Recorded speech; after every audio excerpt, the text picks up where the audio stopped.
Hi and welcome to the Turning Stone Show. Today we feature Turning Stones After Dark.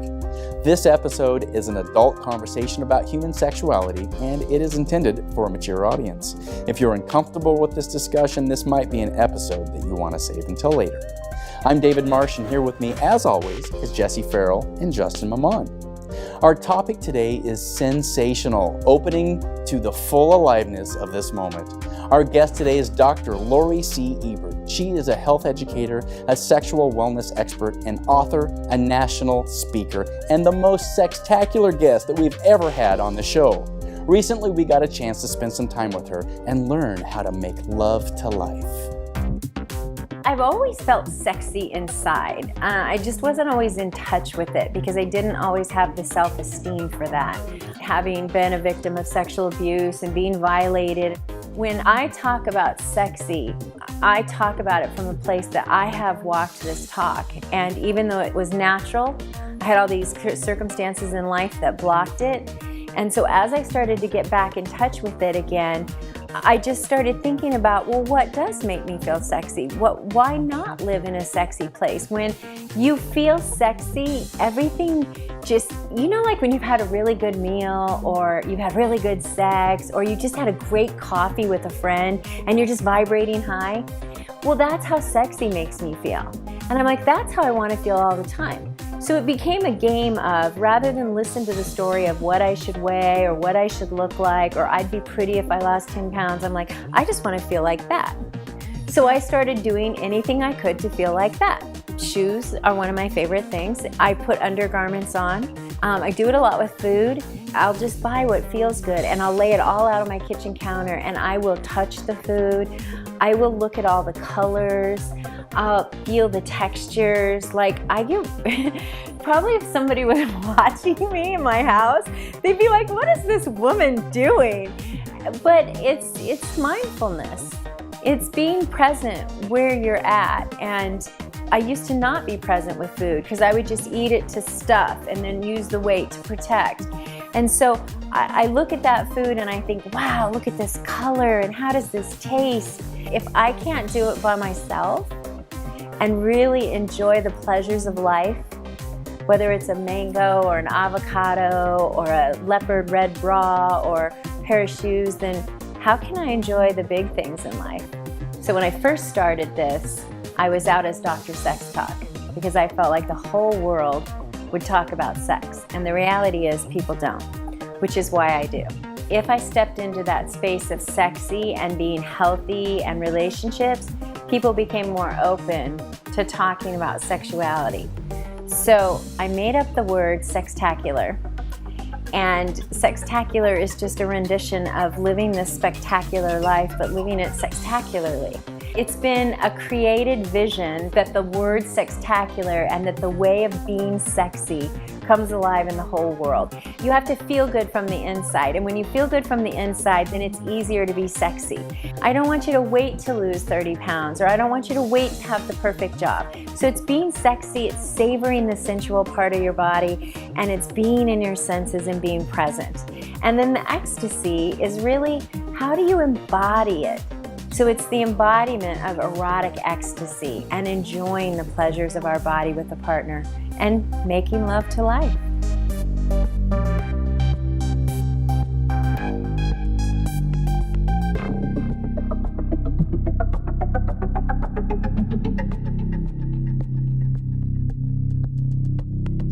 Oh, Lori, that was so much fun. We had so much fun. And that plate of food with the strawberries and the cream and the blueberries, wow, that was fun. I got to have some of it. Thank you. You're welcome. And I loved your zest for life, your sexuality, your sextacular, your love, your light. I loved it all. Where have you been through your journey to the point where you have this much light and I love joy? how it just created all this energy around you. That was I know. really sensual. It was super And sexy. go ahead, It was Lori. great. So I just had to say, like, wow, I that's know. what a sensual day. It was awesome.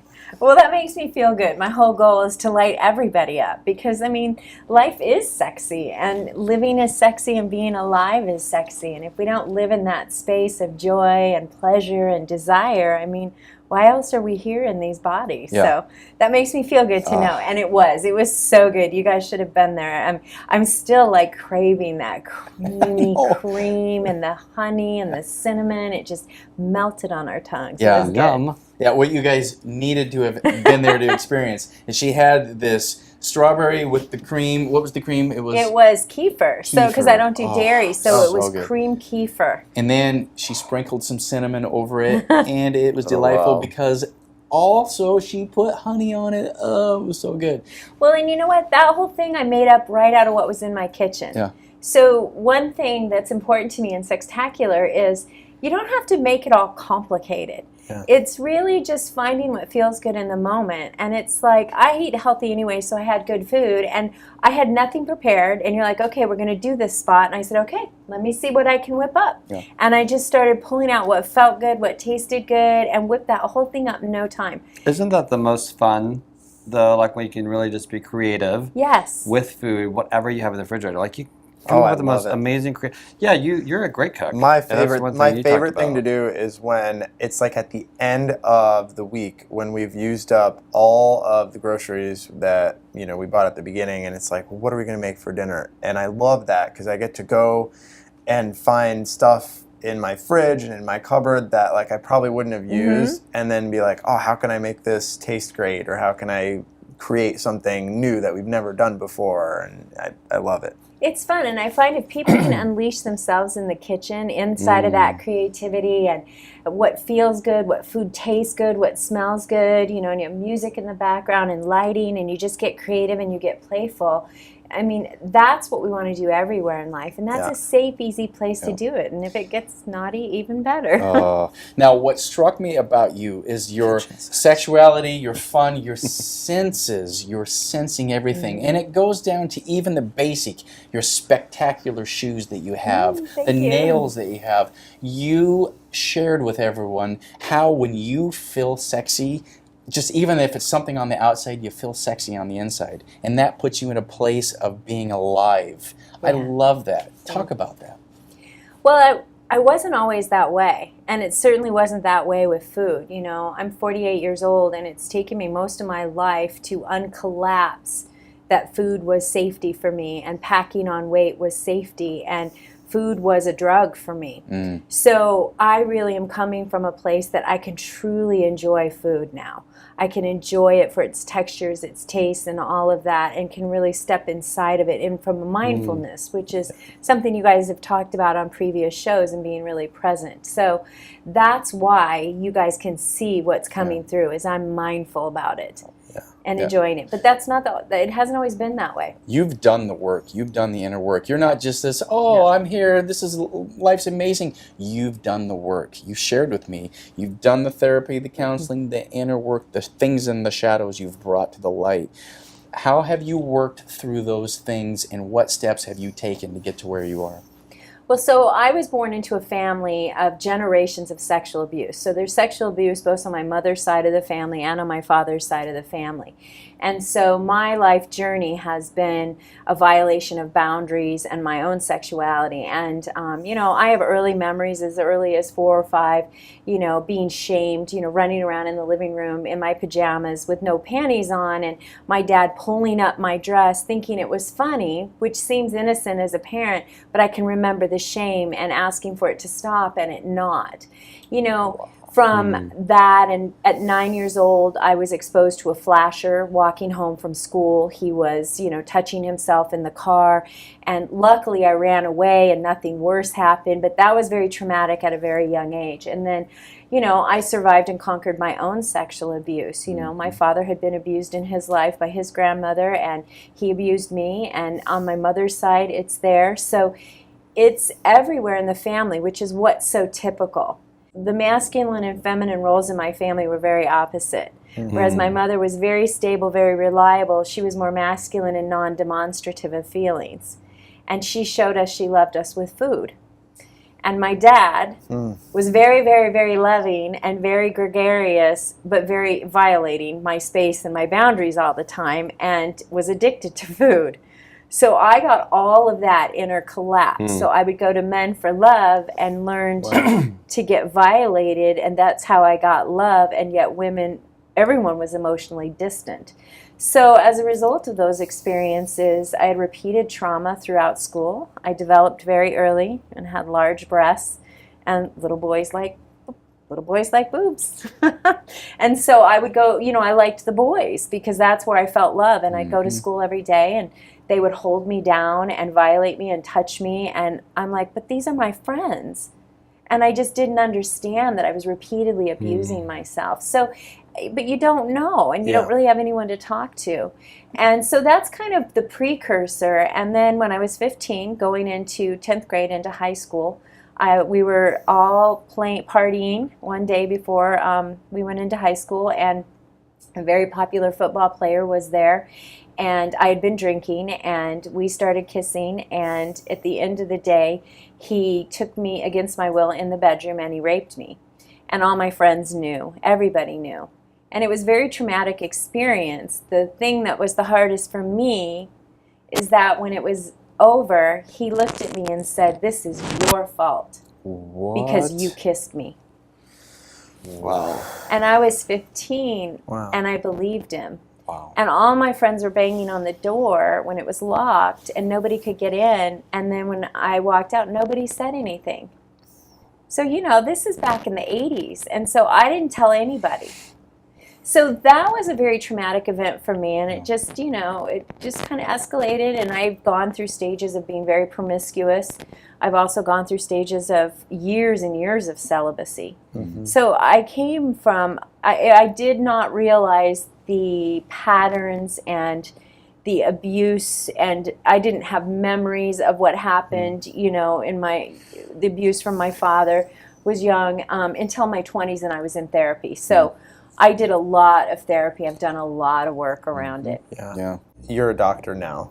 Yeah, I'm a health educator. Yes. So talk a little bit about, those early experiences, how they shape us, and what is a healthy way to relate to growing humans as they develop personally, sexually? Well, that's a loaded question. It's a big question. It is a big question, and I think the place to start with that, the first thing that comes to me is it's natural. Our femininity and our masculinity and our sexuality is natural. It's something that's evolved. There are these social paradigms, this dogma of beliefs, Right. The way we're socialized. Religion tends to be the biggest impact on how we feel. It's those constraints that all of a sudden take what's natural and put it in a box. Right. And in my experience, the number one impact is religion, and then family, and then your culture. And that it does the biggest damage right there. So there's that to consider. There are other people that are raised just as easily in an open environment. It's a non-issue. Yeah. So there's that. The second thing is, in our culture, in our country, we really don't have anything that brings us into our sexuality. We start gender development 5, 6, 7 years. All of a sudden I realize I'm a girl, and I realize you're a boy. Yeah. And it's like I Even realize earlier. Yeah, like my daughter's 4. When she was 2, she was telling me, girls aren't supposed to wear boy underwear, and But that's conditioning and thinking. Totally. I mean, we start to really cognitively realize consciously that we're a girl and a boy. Got it. A few years older than that. But then what happens is you're stepping into generations of conversations. Girls don't do this. Boys don't play with Barbies. We start socializing them that way. So we start socializing the masculine and the feminine. And then what's really missing is rites of passage. That's great. Yeah. I got handed a book when my menstrual cycle started, and I thought I was bleeding to death. And I got a book, which was tons more. My mom got nothing. And I think girls get more than boys because we at least have that cycle. I find that it's really lacking. My specialty is male psychology and sexuality. You guys don't really get anything. Yeah. What is your rites of passage into manhood and masculinity, and who talks to you about that? We're missing a lot, which is why I do this, and why many other experts do this, because there are things we can all put in the world Yeah. And we can change those conversations. And I hope being on this show is one start to that, whoever reaches us. Yeah, That's good. Absolutely. Sex has, in our culture, it has like such a dark connotation, something hidden. Well, we're Puritan roots. Yeah. It's Puritan. It's the shame that people have associated with it. Something that's completely natural. Yeah. I mean, all of the other bodily functions are natural. You know, the eating, the sleeping, the going to the bathroom, those are natural. But when it comes to sexuality, we associate shame with it. Yeah. And that's the biggest destructive thing for people. Well, and a lot of that, when I'm a very conscious individual now, and I meditate. I really follow a Buddhist Zen philosophy in life. And, suppressing sexuality is a way of suppressing society. Because, orgasmic energy, and when we are in that type of union and two people come together, gender matters none. When two human beings come together and unite and share that, you actually make love in the world. And it's the closest thing we know to that higher power. So it was easier to suppress sexuality so that, humans don't expand to that level, because it scared people. Yeah. Scared people. Yeah, there's that perfect energy in that orgasmic union. Oh, Now, yes. you do a lot of education on orgasm, sexuality. You shared with me the orgasmic meditation. For people that have never heard of the OM class, take them through a little bit about what that's about. Orgasmic meditation, Nicole Didone is the one who's brought it alive with the book called Slow Sex, and it's evolved quite rapidly the last few years.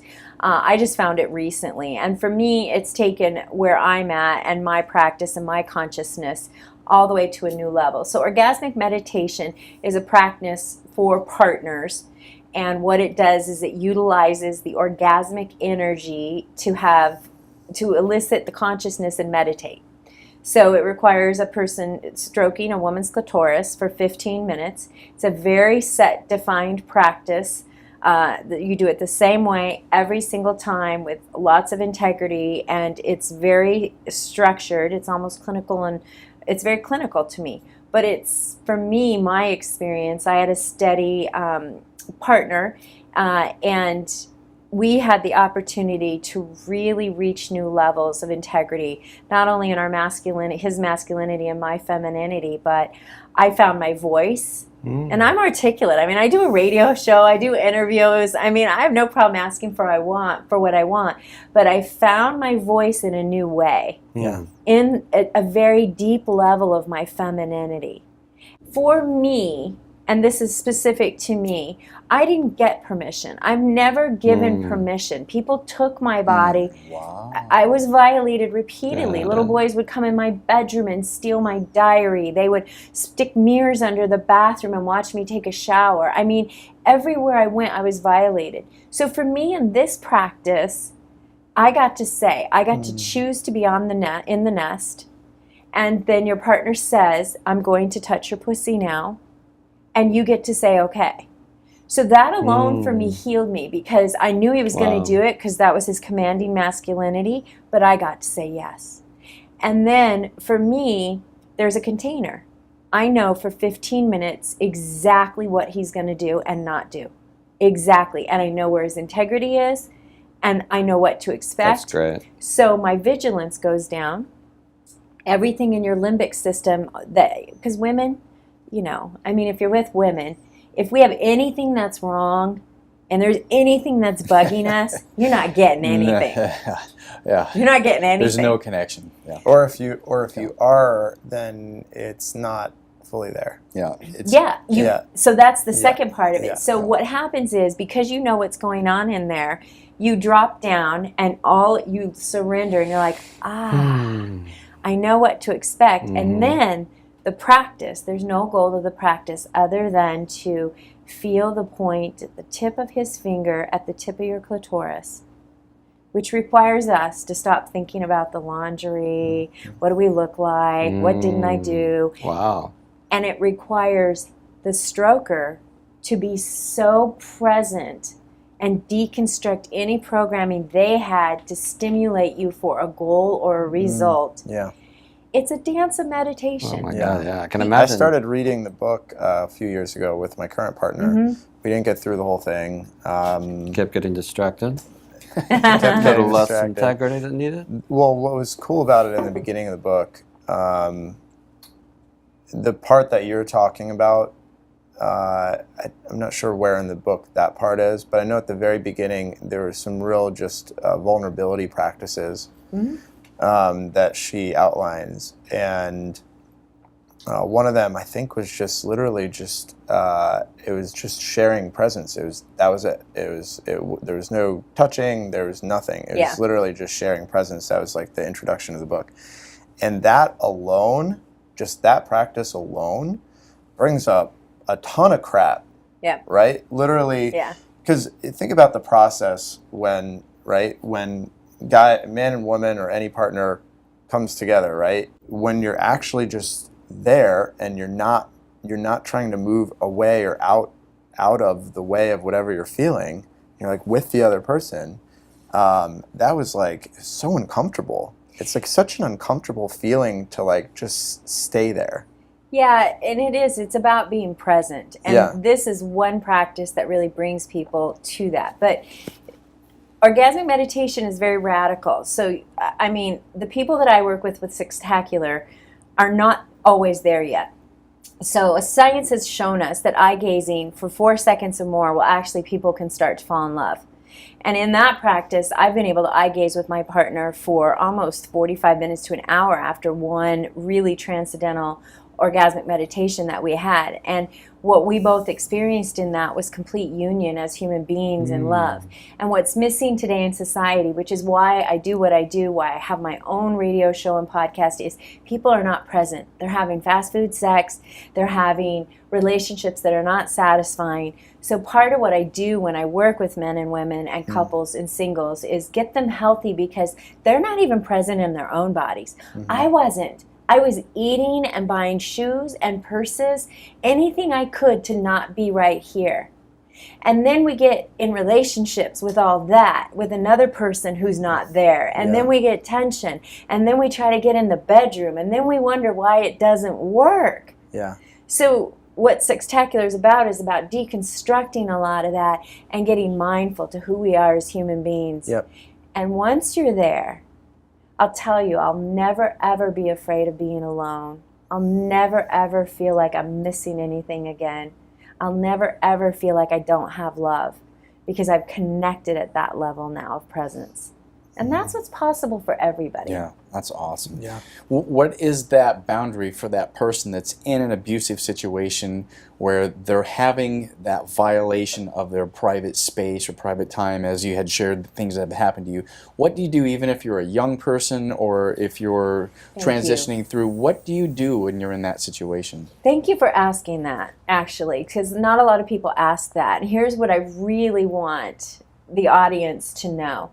You want to listen to your gut. And if anything doesn't feel right, then trust your gut. Because we know, if your kids do not want to hug the neighbor or the uncle, do not force them to hug them. Okay, so that's the first thing. We want to teach kids what is appropriate touch. I have been in groups, I have worked with men and women, and look, it's just as many men as women that get violated. More women, because they talk about it more, but it is just as rampant with men. And it is, I can't tell you how many men have been forced to give oral sex by cousins and uncles, or woken up in the middle of the night and sodomized. I mean, I've heard it all. Or right in front of their families. They'll be in the swimming pool with all the family friends around, and a neighbor has a girl and they're playing in the pool and he's touching her inappropriate right in front of everybody.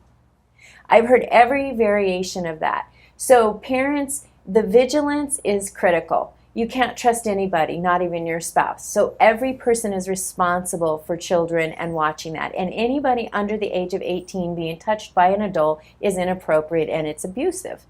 So you have to watch for that. You have to teach appropriate touch. What is appropriate touch? Nobody should touch this. Age appropriate. What you're going to say to a 4-year-old is not what you're going to say to a 13-year-old. Yeah, well, that gets really tricky because, at the younger ages like that, at camp or at school, they need help wiping if they go to the bathroom, stuff like that. It's kind of tricky.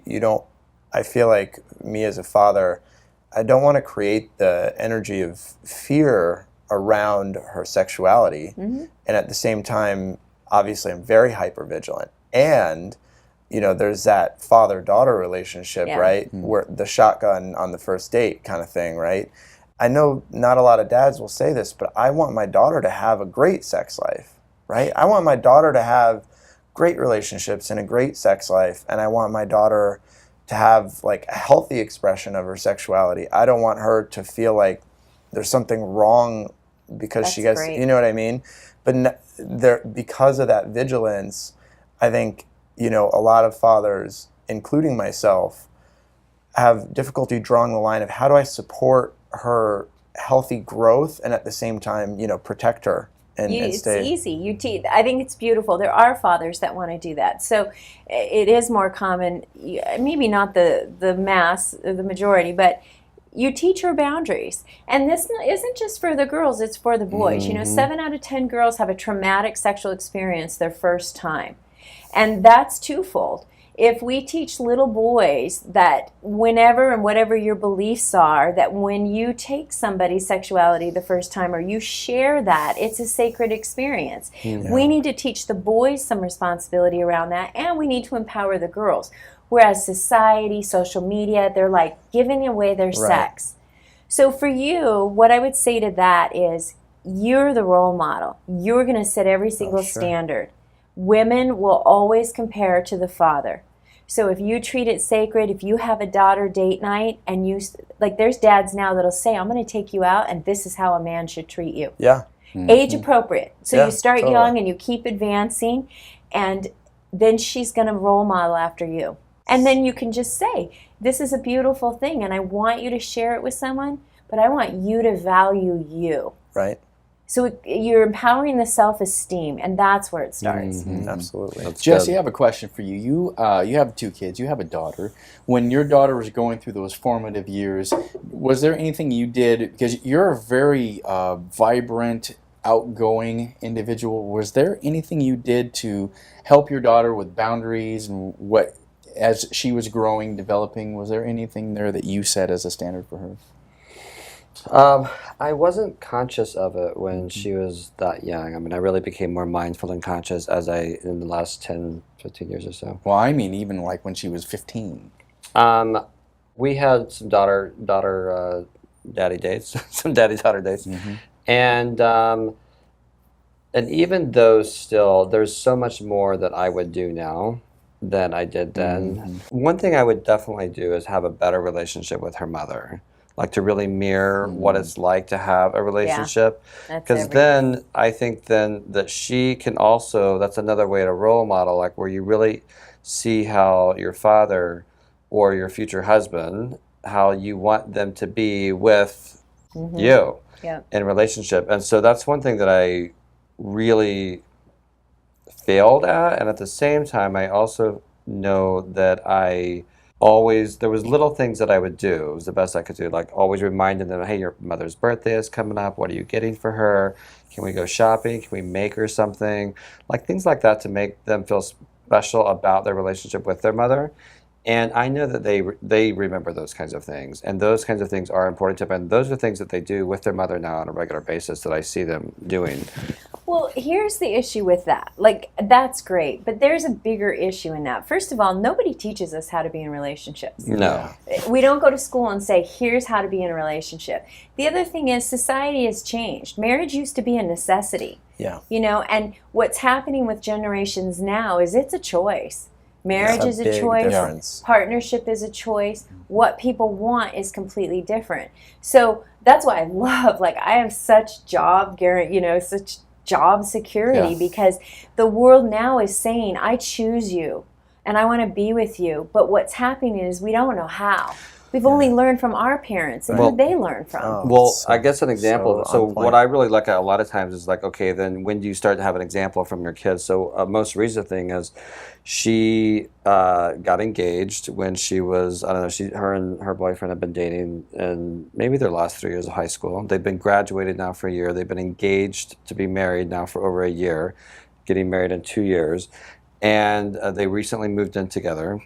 And I got a call about a month ago that they had broken up. And I said, well, why, through the conversation, I'm like, why did you guys break up? And what was really interesting is that she said, is that he wasn't working and she was not going to tolerate that. That's great. And awesome. I'm like, wow, Michaela, like that is such a grown up choice to make. And I'm so proud of you for recognizing that and actually creating that you were not going to tolerate that in your relationship. And that is so adult of you to do that. She's 19. And I just thought, how proud I was of her and how much I loved her. And I know, regardless, when you come from a family of divorce and your kids experience that, there's the ugly and sometimes it's really great. Ours wasn't on the really great side. And so there's something about my daughter, though, that in spite of all of that, she can really still tune in with herself. And she got that power. And yet there was an example that her mother and I did present to her that allowed her to make that kind of a choice at the age of 19. It was a big choice. It's tough, and I can relate to that, and kudos to you for raising her in a way that she does that. And I think the younger generations are able to do that. I'm 48, and I made that decision when I was 23, and I went against the grain, because in my generation, you were expected to go to school. I mean, I'm the first college graduate in my family, never mind having an advanced degree. So the expectation was you get married, and you have babies. Yep. And I'm the oldest. And my mom had me at 16. My grandmother had her at 18. Like, it was really young. And I went to school. So by the time I was 21, 22, it's like, why aren't you married? So I did get married. And I shared this in my TEDx talk. I did a TEDx talk called How Orgasms Make World Peace Possible. Nice. It's great. I loved it too, by Thank the you. way. Well, it's the first time I'd ever shared this with the world and most of my family. But the week before I was scheduled to get married, I didn't have a good picker. I'll just tell you that I got engaged on Penny Beer Night. So that should have been my first sign. Beer It was night? Penny Beer Wow. Night after a couple shots of tequila. But he did have his grandmother's ring. So, I embrace everything that's happened in my life. So it's funny now. But and he was an alcoholic, and he was verbally abusive. And I got to the point where I said, I'm not going to marry you if you don't quit drinking. And he said, I'm not going to quit drinking to marry you. So I married him because, of course, you're going to change a man, right? So I thought at 23, but 2 days before the wedding, everybody was in town. Everybody was in town. The sign was up at the hotel, the whole thing. And his grandmother said to me, shared that there was sexual abuse in the family. And in that moment, my heart sank. Because I realized I was in my own treatment, and I realized I was repeating the cycle. But I didn't have the courage to end the marriage right then. I did 9 months later, and we ended it. But what I didn't know was I'd said then, if it ends with me, it stops here. And if that means I don't have kids, then I'm not having kids. Now, I didn't know the power of my words back then, because I would have loved to have kids. But how I take that now is every little boy and girl in the world are mine. And if this message reaches one person and saves one person, then I have parented somebody. But I have gone against the grain my whole life, not getting married, not having kids, not doing that. So your daughter to be able to do that at 19 is amazing. Well, and what's really great is, so there were two things. I mean, so for me, I also grew up being sexually abused, and so it was always something I was conscious of. And there were two things that really happened. So there was, like you talked about early on, listening, and there was a situation that happened with a babysitter with our oldest child, and it was so interesting because Andrew's so happy, he's outgoing, he loves doing things, and even going to the sitters he would enjoy doing. Well, it was about a week in to the sitter, and he would start screaming and crying from the moment he woke up. And we were young at that point. We were maybe like 20. We were young, maybe like 22 or so, 23 when that was happening. But we just both knew intuitively, like, something's going on here, and we stopped it immediately. That's great. And then and still to this day, like, I go back to, like, what happened in that week, like what altered or shifted, because I have no idea. And I've asked, actually, Andrew about that, and he has no recollection of it. You know, when you come from being sexually abused, that DNA is in you already naturally. And so, and when you look at, like you said, don't trust your spouse, don't trust anyone, like, it is in the families, it's always happening. There was a phrase you used that was so I don't remember how you phrased it, but it was like it's in front of you all the time, and so to be aware of that. And I found myself never like, I mean, I love my daughter. I mean, she's amazing. She's daddy's girl. And we just had the best relationship when she was younger. And as she started to get into her teenage years, even though I'm gay and there was no attraction there sexually, I noticed there being the abuse DNA that wanted to come out at that time, and it scared me. It scared me so much that I started to disconnect from my relationship with my daughter, and that happened. That went on for a year or two, and I even looking back at it now, that could even be where the disconnect happened in our relationship when she started her teenage years. That started this disconnect that still we somewhat experience, and I recognized it enough, and knowing also enough that I was not going to cross that line, I reached out to one of my best friends who's a psychiatrist. I'm like, hey, this is what's going on. It's not that I'm going to act on it. I know the power of being able to be in communication and to say what's there, and I want to be able to communicate this to you safely because I know you're not going to judge me. And have it actually disappear and pass. And I want you to, whatever we can talk about as much as needed. And that was really, really powerful for me to make sure that nothing happened to my daughter and that she was safe and protected. And looking back on it, I often wonder if that's where the shift of energy happened for us, where she went from being daddy's little girl to now being a teenager to now being an adult, where that, I kind of, not like a rites of passage because there wasn't that, but there was definitely a demarcation of the sand. That's actually very common. It's a really good point that you brought up. So let's separate those two things. So when you talk about the DNA in us, I mean, we know just genetically from food, it's taking, the studies now that are out are showing at least 4 generations, and they're actually saying it could be up to 7 generations that what we eat, it's going to take that long to repattern our DNA. Really powerful science out there right now. So what you eat right now matters, which is why I'm all about yoga, food, and sex too, because it does matter, because I come from a corn syrup generation, a McDonald's generation, and meat and potatoes, and I'm trying to change that. So there's that. So it's also the generational conversation. So I'm the first generation where it stops, which means there's 3, 4, 5 more before it's out of the conversation. Right. So that's a really powerful thing, and I think as neuroscience and we get more of that, we're going to be more empowered as a society, and I think we'll see some impact there. But the thing that you talked about, outside of the sexual abuse, I want people that are watching this to understand 2 things. Whether you've come from an environment that has the abuse in it or not, there is still a demarcation and a stage between a father and a daughter. And it's very well documented in psychology, because all of a sudden there's a point when a father realizes, wow, you can sexualize her, and it's like you see her as that woman.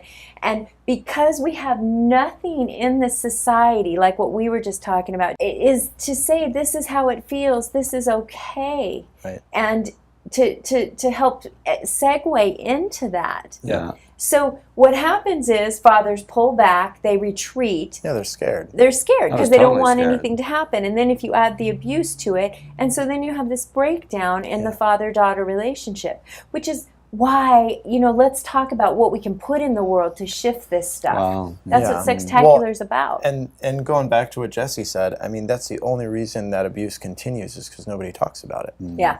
That's literally the only reason that dysfunctional cycles continue over and over and over again, because they're in the dark. Nobody's making a word about it, and the system within which they exist protects that dysfunction by prohibiting conversation about it.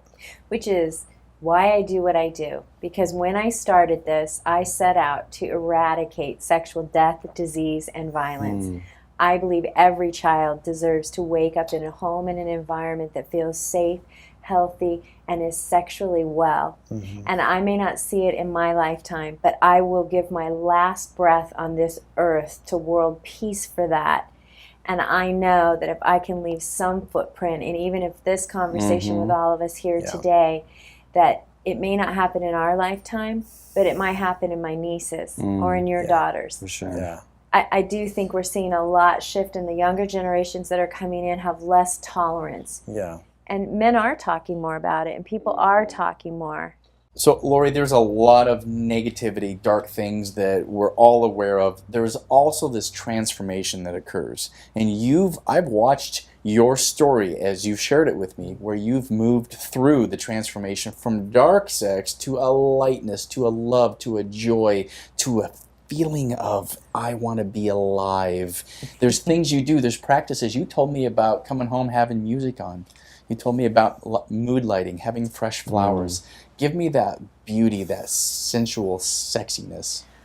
Well, where I start with people, and my goal is to touch everybody, not physically touch everybody, but where I've been gifted, and I feel like this is my gift. Like, it was up to me to turn my life around so that I could be a contribution to the world. And I make it so comfortable for the everyday average person to just start talking about this. So I always think of it as like, I want everyone to come through my front door, and then they can come to the Tantra expert, to the somatic body expert, to whatever little flavor that they like. So you want to keep in mind, as I talk about all this, I'm kind of the everyday conversation.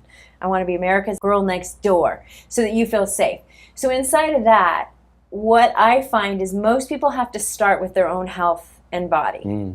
Okay, so that's why Sextacular starts with healthy, and it's being healthy from the inside and out. And if we're not eating right, because look, here's the deal. If you're going through the drive-thru and you're eating hamburgers every night and you're loading up your pipes with grease, you're not going to get the erection you want. And the young men, I love it. They're eating like crap. They're drinking alcohol. They're drugging. They're doing all this. And I'm like, yep, and you're not going to get the erections and the orgasms you want when you're in your 30s and 40s. So I have to teach people. And same with women. I mean, we abuse our bodies the same way. So the first thing I do is put that in, and that can be fun and light, and you know, because you do a lot of wellness and you've got the juices here and all of that.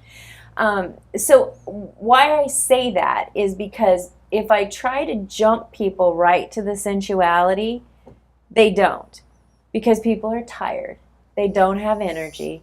They're not eating right. Their bodies don't feel good. So there is no way they're going to do any of that stuff. And they don't even know that's the outcome of why they're not getting erections, or why they don't have energy, or why they don't have sensuality in their lives.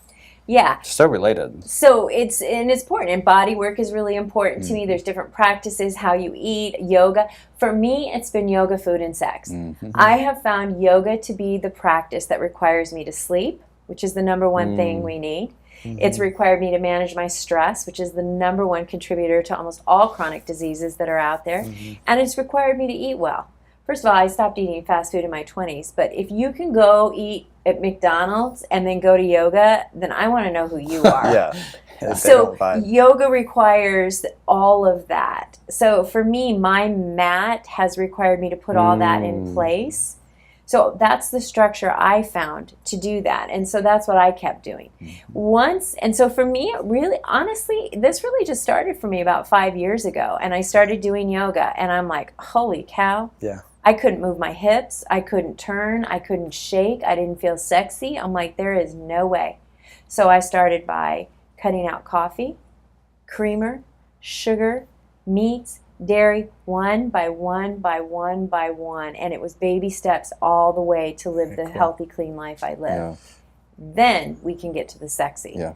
And did you keep doing yoga because there were hot, sexy men in yoga? There's never hot, sexy men in yoga. But there's hot, sexy women. So there's always hot, sexy men in yoga. I don't find that. Well, I need to go to your studio. No. But I keep doing it because it feels good. And it's orgasmic to me. Yoga is orgasmic to me, and it's so much of who I am And now. you're so right. Like, your mat requires your practice on the mat requires you to live that kind of a lifestyle when you practice in that. I iron stuff out in the mat all the time. I always come up with a mantra, I'm pure peace, love, and light. I'll come up with a mantra every time and live that. I'll come out of a yoga class and somebody I had a breakdown with will have texted me on the phone and resolved it. Like, so I do the work on the mat. Wow. So that leads to the sensuality. Do you want to share with the audience the difference between talking about sensuality and talking about sexuality? They're related, but they're distinct. So different. Thank you so much, Justin. That's perfect. Because we can't unite, right? Making love, sexuality is uniting with another human being and bringing that energy together, because two is better than one. And if you're not fully present in yourself and the other person isn't, it just doesn't work. So Right. being sensual is about being in your own body. Now, having been numb for about 40 years of my own life, I couldn't even feel my hips. I mean, honestly, the first time I felt my hips it was probably 2012, and I was doing a yoga pole dancing class. And my little 20-year-old teacher who made me take the class, I literally got up on a pole and did pole dancing. And I distinctly remember all of that opened up. And I said to the yoga teacher, I said, I've never felt my hips before. And I was in my 40s. So I had been numb my whole time. So for me, it's been why I enjoy it so much now is because I didn't feel it for so long. So sensuality is about getting in our body. It's about our senses. What can you taste?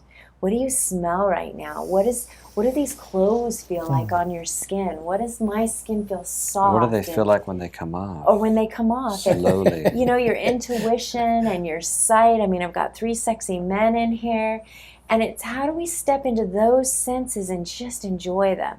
If we can do that, then we'll talk about the sexuality. So for me as a man, I've been told my whole life that women hate being objectified, right?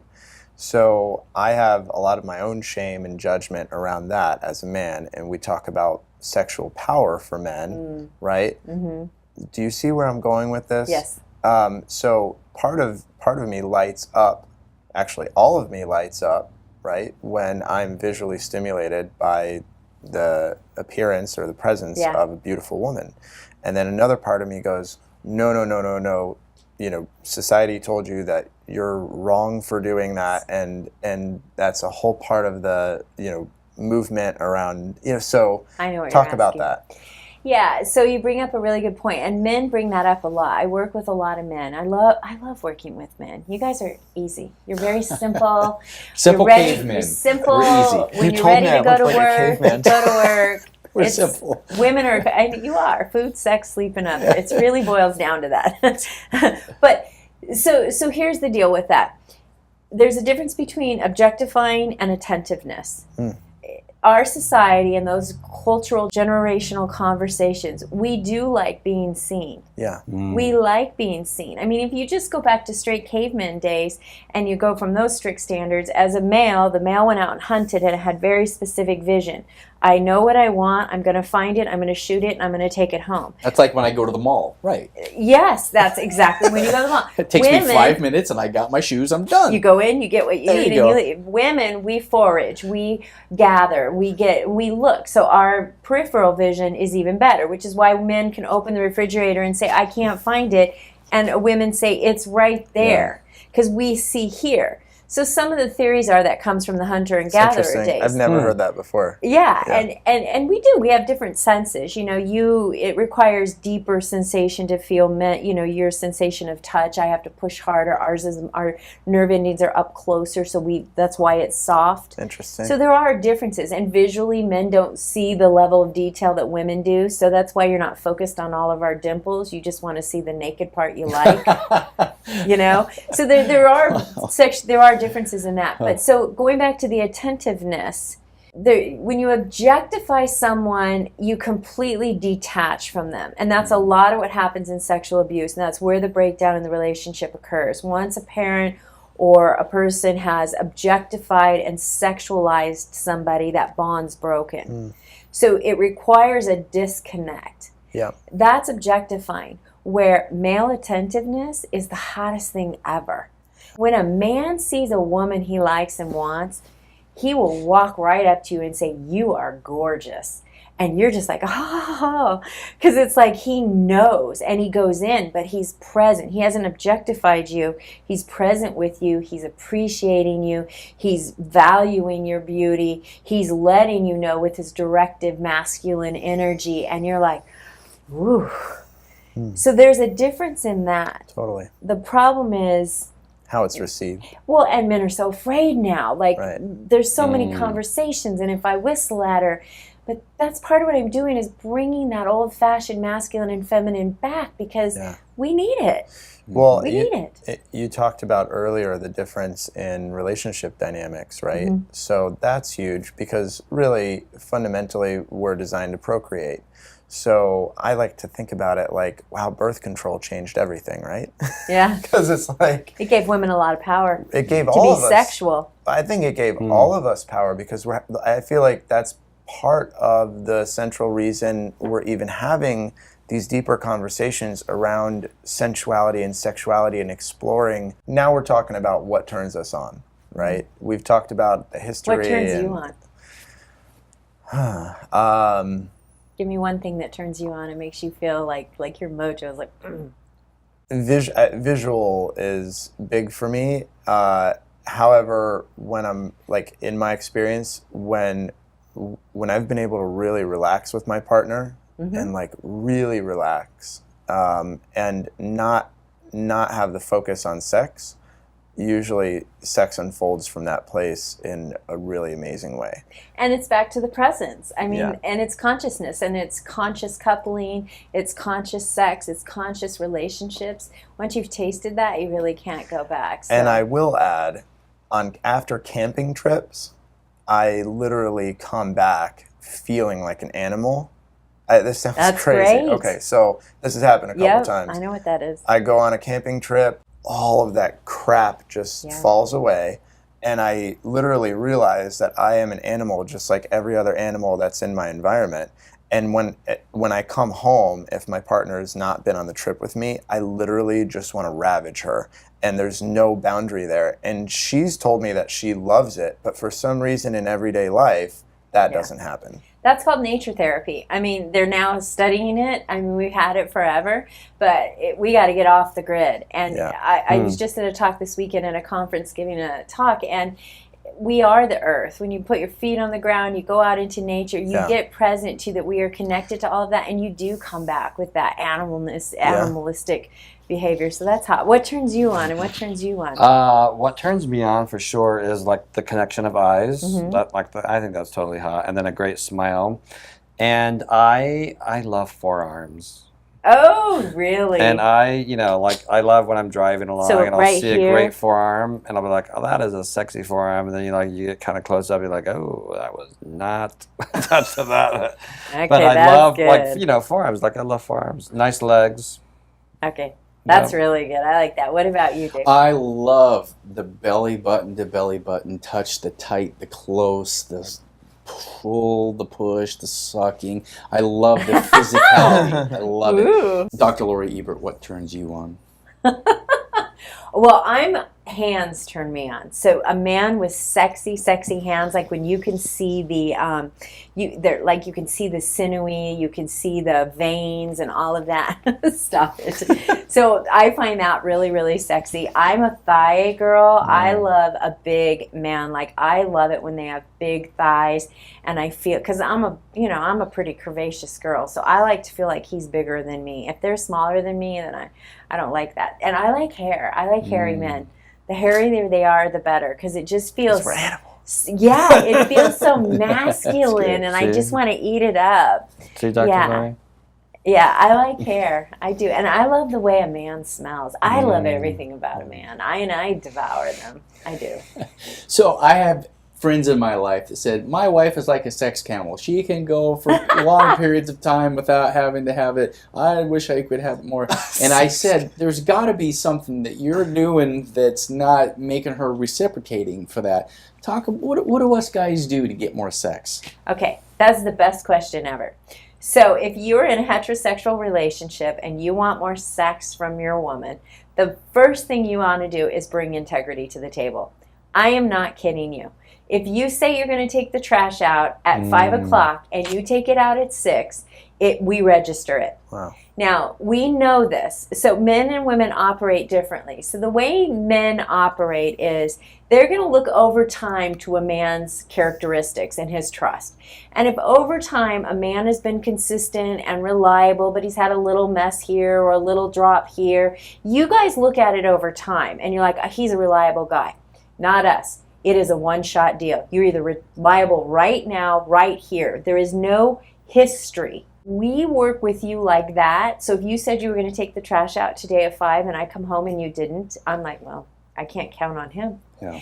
A guy's like, I take out the trash all the time and I forgot one time. And what's the big deal? Because of that difference. So the fastest way is for you to put your integrity in. And here's why. There is so much sexuality and energy and orgasmic pleasure that just waves through us like thunderous earthquakes and tsunamis of orgasmic pleasure, that if we can't trust that you're going to be there, we don't let it all come through. We do not. So we need you to be that unmovable rock and sand. The more unmovable and count-onable you are and integrous you are, we are going to unleash that feminine sexual power. We're too scared to, we're used to all the emotion, but that's why, you just started a new workshop with women to unleash their erotic sexual power. That's sexual power because we haven't always had it or had the freedom to let it go. I do this for a living and it's scary. I've been able to unleash it in the orgasmic meditation. I'm just now waiting for the partner to unleash it in the bedroom. And if a man is trustworthy and brings a container of sorts into our lives everywhere, he's going to get the entire galaxy of orgasmic pleasure through me. That's awesome.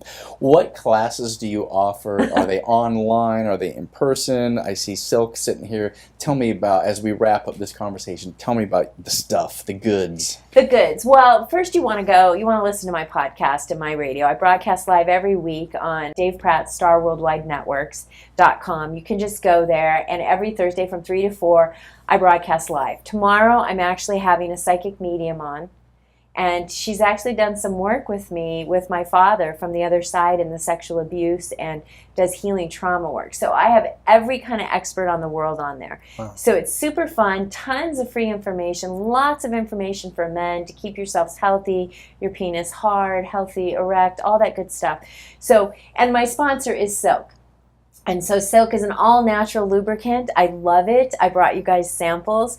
Here's why. Because everything, there's only 8 ingredients, and it's all natural. And it is the closest thing to our body's natural lubrication. And I don't know if you guys know this, but there are so many bad ingredients in lubricants. You can lick this, you can eat it, you can refresh it with water. It's made from the kiwi fruit vine. And what's great is it's good, it'll moisturize, so you can use it yourselves by yourselves. It'll moisturize the skin on your favorite body part. Nice.